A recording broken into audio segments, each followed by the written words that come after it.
Welcome to the human physiology lectures. आज हम पढ़ेंगे हार्ट साउंड्स के बारे में। हमने कार्डियक साइकिल में बताया था कि हमारे हार्ट में जब कार्डियक साइकिल होती है तो पूरे इवेंट में 4 तरीके के हार्ट साउंड्स जो हैं वो प्रोड्यूस होते हैं। ओके, तो आज हम इनके डिस्क्रिप्शन के बारे में पढ़ेंगे। तो this one is for first heart sound. First heart sound क्यों कॉज होता है? Produced by ventricular setup of sudden closure of AV valves at during phase of isovolumic contraction at the start of ventricular systole। अब अगर आपको cardiac cycle याद है तो आपको ध्यान होगा जो आइसोवॉल्यूमिक फेज थी जिसमें आइसोवॉल्यूमिक कॉन्ट्रैक्शन, ठीक है, इसके जस्ट बाद आती है वेंट्रिकुलर इजेक्शन फेज। तो आइसोवॉल्यूमिक कॉन्ट्रैक्शन फेज के अंदर एवी वॉल्व्स क्लोज होते हैं। इनके क्लोज होने से जो वाइब्रेशंस आते हैं वॉल्व्स में और इसके साथ ही जो दीवारों में, उसकी वजह से क्या होता है, जो नॉइस प्रोड्यूस होती है उसकी वजह से फर्स्ट हार्ट साउंड कॉज होता है। जब हम बात करते हैं कैरेक्टरिस्टिक की तो लो हार्ट रेट पे ये जो साउंड है वो लो तरीके का होता है क्योंकि वेंट्रिकल्स फिल्ड हो जाते हैं ब्लड से, क्योंकि वेंट्रिकल्स की उस समय डायस्टोल फेज जो है वो कंप्लीट हो चुकी होती है और लीफलेट है जो एवी वॉल्व्स के वो फ्लोट करते हैं साथ में बिफोर सिस्टोल। तो अगर हार्ट रेट स्लो है तो इसका साउंड स्लो आएगा और अगर हार्ट रेट फास्ट है तो इसका साउंड लाउड आएगा। ड्यूरेशन जो है वो 1.15 सेकेंड का होता है। फ्रीक्वेंसी जो है 25 से 45 हर्ट्ज होती है। साउंड्स जो हम आम भाषा में बोलते हैं लब, इस तरीके का साउंड जो है वो सुनाई देता है स्टेथोस्कोप में, ठीक है। जब हम ऑस्कल्टेशन की बात करते हैं, साइट फॉर ऑस्कल्टेशन, तो with the help of stethoscope कुछ इंपॉर्टेंट पर्टिकुलर एरियाज होते हैं जहाँ पे हमें फर्स्ट हार्ट साउंड सुनाई देते हैं, क्योंकि हमने बताया कि एवी वॉल्व क्लोज होते हैं। तो जहाँ पे एवी वॉल्व्स की पोजीशन होती है यानी मिट्रल या फिर ट्राइकस्पिड, तो इन दोनों वॉल्व की जो सिचुएशन होती है वहाँ पे ये हार्ट साउंड जो है वो बेस्ट सुनाई देता है। तो पहला है mitral area, located in the 5th intercostal space just internal to mid clavicular line. यहाँ देखिए mitral, this one is mitral area, ये 5th इंटरकॉस्टल स्पेस में होता है और मिड क्लेविकुलर लाइन, ये मिड क्लेविकुलर लाइन है। This one is clavicle. Okay, तो क्लेविकल लाइन की जो बीच का पार्ट है वहाँ से जो मिड क्लेविकुलर लाइन आ रही है उसका जो एरिया है जो 5th इंटरकॉस्टल स्पेस पे आके परपेंडिकुलर होता है, वहीं पे जो एवी वॉल्व है वो क्लोज होता है। कौन सा? मिट्रल एरिया बोलते हैं उसको। दूसरा है tricuspid area, located in the 5th intercostal space and near the sternum. ये 5th इंटरकॉस्टल स्पेस में ही होता है लेकिन ये एरिया जस्ट स्टर्नम के पास में ही होता है। जब हम इसके ईसीजी से कोरिलेशन देखते हैं तो it is coincides with peak of R wave in ECG. अगर आपको ईसीजी के बारे में मालूम हो तो ये ईसीजी का एक ग्राफ है, ठीक है। This is P wave, this is Q R S complex and this is T wave. तो जो फर्स्ट हार्ट साउंड है वो पीक ऑफ आर वेव पे जो है वो प्रोड्यूस होता है। जब हम इसको फोनोकार्डियोग्राम के थ्रू सुनते हैं तो रिकॉर्डेड कैसे होता है? As a single group of 9 to 13 waves. 9 to 13 waves के सिंगल ग्रुप में ये रिकॉर्ड होता है। स्टार्टिंग में इसका एम्पलीट्यूड जो होता है वो स्मॉल होता है, लेकिन लेटर ऑन स्टेज में इसका एम्पलीट्यूड राइज हो जाता है, बढ़ जाता है। And to fall to form, ये क्या फॉर्म करता है? ये एक स्पेशल टाइप की वेव्स फॉर्म करता है जिसे बोलते हैं crescendo and diminuendo series of waves. तो कई बार एमसीक्यूज क्वेश्चंस में ये चीज़ें पूछी जाती हैं कि कॉज क्या है, ड्यूरेशन क्या है, फ्रीक्वेंसी क्या है, एरिया क्या है, ईसीजी में इसका कोरिलेशन क्या है, ठीक है। तो ये आपको मालूम होना चाहिए। सेकेंड हार्ट साउंड के बारे में हम पढ़ते हैं तो हमें मालूम है second heart sound semilunar valves के क्लोज होने पे होता है, ठीक है। तो कॉज क्या है? Caused by the vibrations associated with the closure of semilunar valves just at the onset of ventricular systole, sorry diastole. तो वेंट्रिकुलर डायस्टोल जब स्टार्ट होता है उससे पहले वेंट्रिकुलर सिस्टोल कंप्लीट हो जाता है। वापस से एक बार थोड़ा ध्यान दें, ये हैं एवी वॉल्व्स, ठीक है। ये है राइट वेंट्रिकल, ये है right atrium, this one is left atrium, left atrium है, ये राइट वेंट्रिकल है और ये लेफ्ट वेंट्रिकल है। यहाँ से तो बच्चों एओर्टा में इजेक्शन होता है और राइट वेंट्रिकल से पल्मोनरी आर्टरी में इजेक्शन होता है, ठीक है। एवी वॉल्व्स क्लोज होते हैं, यानी एवी वॉल्व्स क्लोज होते हैं तो फर्स्ट हार्ट साउंड प्रोड्यूस होता है। लेकिन जब सेमिन्यूलर वॉल्व्स क्लोज होते हैं, सेमिन्यूलर वॉल्व्स कब क्लोज होंगे? जब वेंट्रिकल्स अपना सारा ब्लड जो है केवल and diastolic and systolic volume जो है वो उसमें रिमेन रह जाती है, तकरीबन 50 ml के अराउंड होती है ये, और ये इसमें रह जाती है। इसके अलावा जो ब्लड है वो सारा एओर्टा में इजेक्ट हो जाता है, ये वॉल्व क्लोज हो जाते हैं जिससे कि ब्लड वापस से बैक फ्लो ना करे। तो इस दौरान जो साउंड प्रोड्यूस होता है उसे हम बोलते हैं सेकेंड हार्ट साउंड।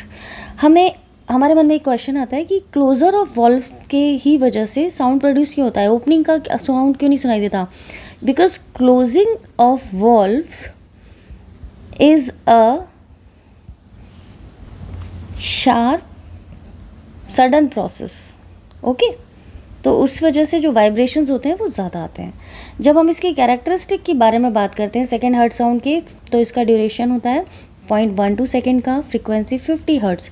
ये सभी MCQs क्वेश्चन के हिसाब से याद करने हैं आपको। ये लाउड होता है, शार्प होता है when diastolic pressure in aorta और पल्मोनरी आर्टरी एलिवेटेड। जब डायस्टोलिक प्रेशर जो है वो एओर्टा में और पल्मोनरी आर्टरी में एलिवेटेड हो जाता है, ब्लड जो है वो वेंट्रिकल से एओर्टा और पल्मोनरी आर्टरी में आ गया, अब यहाँ पे प्रेशर इंक्रीज होना स्टार्ट हो गया। ये जो प्रेशर इंक्रीज हुआ cause respective valves to shut briskly at the end of the systole. ये इंक्रीज प्रेशर ही इसको प्रमोट करेगा कि ये दरवाजे जो हैं बंद हो जाए। अब हम बात करते हैं साइट ऑफ अस्कल्टेशन की। तो इनका जो बेस्ट एरिया होता है कहाँ होगा? वो एरिया जहाँ से लेफ्ट वेंट्रिकल से एओर्टा में और राइट वेंट्रिकल से पल्मोनरी आर्टरी में ब्लड जा रहा है, यानी एओर्टिक एरिया और दूसरा हुआ pulmonary area. Aortic area, pulmonary area कहाँ पे प्रेजेंट है? डायग्राम में देखेंगे। जो एओर्टिक एरिया होता है वो second intercostal space right to the sternum, ये राइट साइड है और ये लेफ्ट साइड है, ठीक है।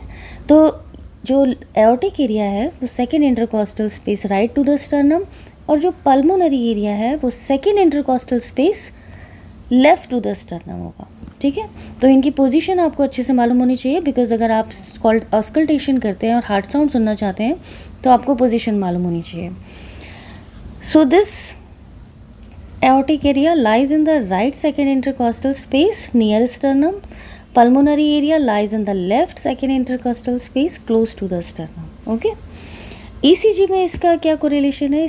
It is coincide with the end of the T wave of ECG. ये T wave से coincide करता है। वापस से ध्यान देंगे, this is P, this is Q, this is R, this is S and this is T. T is basically representation of ventricular repolarization, ठीक है। जब वेंट्रिकल डायस्टोल फेज में आने शुरू होते हैं तो जब टी वेव जो रिप्रेजेंट करती है तो ये क्या रिप्रेजेंट करेगी? End of the T wave of ECG, second heart sound. Phonocardiogram में जब हम बात करें तो recorded as a single group of 4 to 6 wave, जबकि उस पहले वाले में 9 से 13 था। हैव सेम एम्पलीट्यूड, और दोनों में एम्पलीट्यूड सेम रहता है। थर्ड हार्ट साउंड के बारे में बात करते हैं। क्या कॉज है इसका? It is cause by the vibration set up in the cardiac wall by inrush of blood during the rapid fall filling phase of ventricular diastole. तो बेसिकली इसका क्या मीनिंग है? इसका मीनिंग है जब सपोज ये हार्ट है, ये हार्ट के 4 चैम्बर हैं, ये राइट एट्रिया, ये लेफ्ट एट्रिया, ये राइट वेंट्रिकल और ये लेफ्ट वेंट्रिकल है, ठीक है। तो जब एवी वॉल्व्स ओपन होते हैं किस में? रैपिड फिलिंग फेज में, रैपिड फिलिंग फेज, ठीक है। तो रैपिड फिलिंग फेज में जब ब्लड एट्रिया से वेंट्रिकल्स में आता है तो ब्लड की रश की वजह से जो वॉल्व्स हैं उनमें वाइब्रेशंस होता है। तो बेसिकली ये किसी वॉल्व के क्लोज होने से प्रोड्यूस नहीं होते, ये वॉल्व्स में वाइब्रेशंस की वजह से प्रोड्यूस होते हैं। इसे बोलते हैं थर्ड हार्ट साउंड। इसके क्या कैरेक्टरिस्टिक्स होते हैं? ये सॉफ्ट होता है, शॉर्ट होता है, लो पिच होता है, ड्यूरेशन 0.1 सेकेंड का होता है, और सबसे इम्पॉर्टेंट बात, normally it can not be heard by the auscultation with stethoscope. इस नॉर्मल पर्सन में स्टेथोस्कोप के थ्रू इस हार्ट साउंड को नहीं सुना जा सकता। ECG में इसका क्या रिलेशन है? Appears between the T and P waves of ECG। वापस से देखेंगे T and P waves of ECG। ये देखिए, suppose this is T wave, this is QRS complex, this is T wave. दूसरी साइकिल शुरू हुई तो वापस से P वेव, QRS कॉम्प्लेक्स, ठीक है। तो this is P, this is P, this is T। This appears between T and P waves of ECG, यानी T और P वेव्स के बीच में ये अपेयर होता है, ठीक है। फोनोकार्डियोग्राम में recorded as 1 to 4 waves group together, ठीक है। इसमें वेव्स और भी कम हो गए। फोर्थ हार्ट साउंड की हम बात करें तो इसका क्या कॉज होता है? It is basically caused by the vibration set up during atrial systole which coincides with last rapid filling phase of ventricular diastole. तो वेंट्रिकुलर डायस्टोल की जो लास्ट फिलिंग फेज है, जो एट्रियल सिस्टोल की वजह से होती है, जिसमें 25% जो रिमेनिंग ब्लड है वो एट्रिया से वेंट्रिकल्स में पहुंच जाता है, ये उस वाइब्रेशंस की वजह से प्रोड्यूस होता है। Normally it is not Audible in such conditions like ventricular hypertrophy. ये सिर्फ तभी ऑडिबल हो सकता है जब कोई वेंट्रिकुलर हाइपरट्रॉफी से रिलेटेड कॉज हो, जैसे immediately before first sound when atrial pressure is high और व्हेन वेंट्रिकल इज़ स्टिफ, यानी जब AV वॉल्व्स ओपन होते हैं और ओपन होने वाले होते हैं बिफोर फर्स्ट साउंड। तो ये ओपन जब होंगे तो यूजुअली फिलिंग फेज आने वाली होगी, लेकिन जो फोर्थ हार्ट साउंड है वो कब प्रोड्यूस होगा? जैसे ही immediately before first heart sound कब प्रोड्यूस होता है? जब AV वॉल्व क्लोज होते हैं, ठीक है। AV वॉल्व क्लोज कब होंगे? उससे पहले फिलिंग हो चुकी होगी, एट्रिया का प्रेशर इंक्रीज होता है इस टाइम पे। तो जब AV वॉल्व क्लोज नहीं होते, उस समय जब एट्रिया का प्रेशर राइज होता है और वेंट्रिकल्स जो है वो स्टिफ होते हैं और इसमें फिलिंग ऑफ ब्लड स्टार्ट होना शुरू हो जाता है और ब्लड जो है वो जाना शुरू हो जाता है एट्रिया से वेंट्रिकल तक, लेकिन AV वॉल्व क्लोज नहीं होते हैं। सो immediately before first heart sound. So this is the basic important point कि फोर्थ हार्ट साउंड कब प्रोड्यूस होता है। ये शॉर्ट होता है, लो पिच होता है, ड्यूरेशन 0.03 सेकेंड होता है, फ्रीक्वेंसी 3 हर्ट्ज़ है। इस पे आपको MCQ पूछे जाते हैं, बिकॉज किसी भी चीज़ में अगर इससे ज़्यादा ये मिलता है तो ये मान लीजिए कि ये कोई भी एबनॉर्मेलिटी हो सकती है, जैसे आगे हम अपने मर्मर के चैप्टर्स में आपको पढ़ाएंगे। Correlation with ECG coincide with the interval between the end of the P wave and the onset of the Q wave. So अगर आपको ध्यान हो, end of the P wave and beginning of the, this is P wave, this is Q wave, this is R, this is S and this is T। तो big at the end of P wave, तो P wave कहाँ and हो रही है? यहाँ, और Q wave कहाँ onset हो रही है? यहाँ। तो इस एरिया में जो साउंड प्रोड्यूस होगा that is fourth heart sound. Phonocardiogram में many time merges with the first heart sound, क्योंकि जस्ट इसके बाद ही AV वॉल्व्स क्लोज हो जाते हैं तो मर्ज हो जाता है ये साउंड। लेकिन when appears as separate entity, लेकिन कभी ये फर्स्ट हार्ट साउंड के कंपैरिजन में एक सेपरेट एंटाइटी में सुनाई दे, it has 1 to 2 waves with very low amplitude. और फोनोकार्डियोग्राम में इसमें 1 to 2 वेव्स आएंगी एक ग्रुप में और उनका एम्पलीट्यूड बहुत कम होगा। सो आई होप कि हार्ट साउंड से रिलेटेड क्वेश्चंस के आंसर आप दे पाएँ और ये चैप्टर आपको समझ में आया हो।